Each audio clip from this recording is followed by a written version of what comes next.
Olá pessoal, estão vendo aqui meus olhos meio vermelho aqui? Acabei de lavar aqui porque eu sinceramente estava chorando aqui, arrependido aí com esse governo, arrependido por esse governo ter entrado para governar aí, porque era previsível, a gente sabia que ia chegar nesse desastre onde estamos vivenciando agora. E eu estou arrependido por eu não ter me empenhado mais e não ter convencido mais pessoas da família, colega de trabalho, por não ter alertado mais, não ter feito mais para que a gente tivesse evitado, né, essa trava que o Brasil está tendo aí com esse governo. Então, eu estou aqui porque eu estou vendo acontecer agora as coisas que a gente já estava vendo, né, que iria acontecer.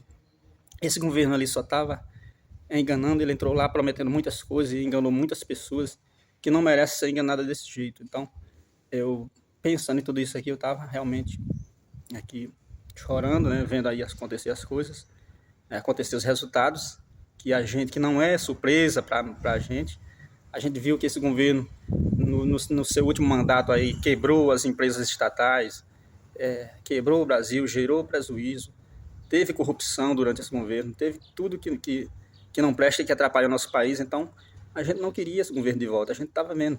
Mas tem pessoas que são enganadas facilmente, como ele mesmo disse uma certa vez, que quanto mais pobre, mais sofrida a população, mais acredita em coisas fáceis.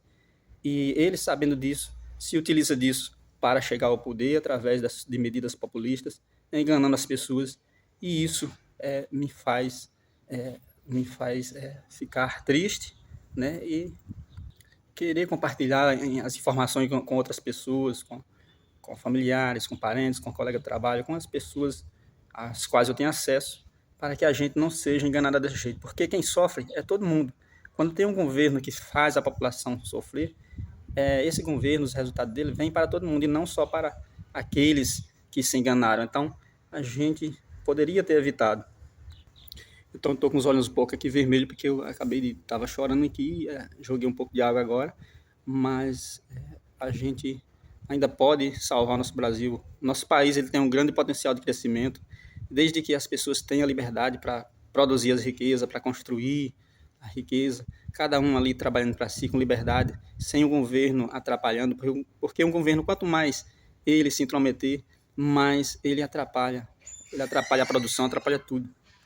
Um governo, quanto mais pesado, quanto mais gerar imposto, quanto mais for desfavorável à iniciativa privada, quanto mais ele se meter a querer resolver todos os problemas sozinho, sem contar com os investidores, sem contar com os empresários, sem contar com aqueles que realmente podem ajudar a fazer alguma coisa, gerar um emprego, mais a população vai sofrer.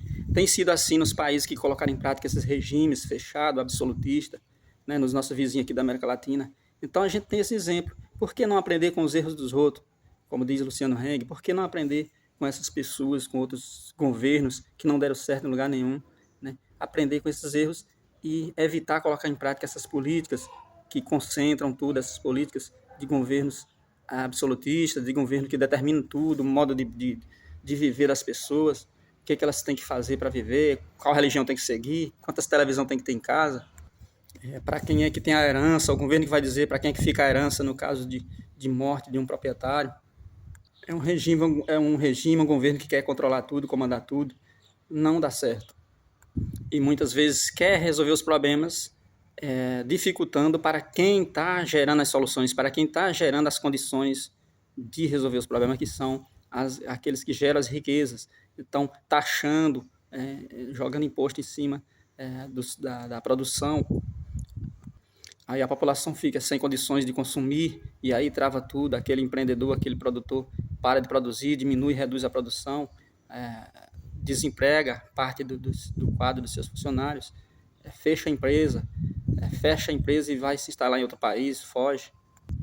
O governo quer taxar tudo, quer taxar os movimentos da internet, as vendas pela internet, fala que vou taxar essas vendas pela internet, mas vocês não têm que repassar esse preço para o consumidor.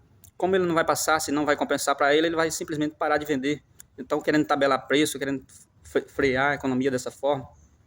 A gente vê que isso não dá certo. Já tivemos aqui no Brasil tabelamento de preço e não dá certo. Para você determinar um preço final de um produto, você tem que tabelar a cadeia de produção toda, né? Os fornecedores, a matéria-prima. O governo não vai fazer isso, ele quer tabelar apenas o produto final e aí não compensa para aquela pessoa que tem um custo, por exemplo, para produzir ali um objeto, para produzir um produto para vender por R$ 10 e ele tem um custo de R$ 10 para produzir. Então ele não compensa, ele não tem um lucro e ele simplesmente para de produzir. E aí, com a diminuição da produção, vem o aumento dos preços, vem a demanda, vem a escassez de produto no mercado, e aí acarreta, né, vem vários tipos de problemas consequentes, né, a este que foi gerado por uma política errada, que já foi testada em muitos lugares, e o resultado a gente tem visto que é desastroso.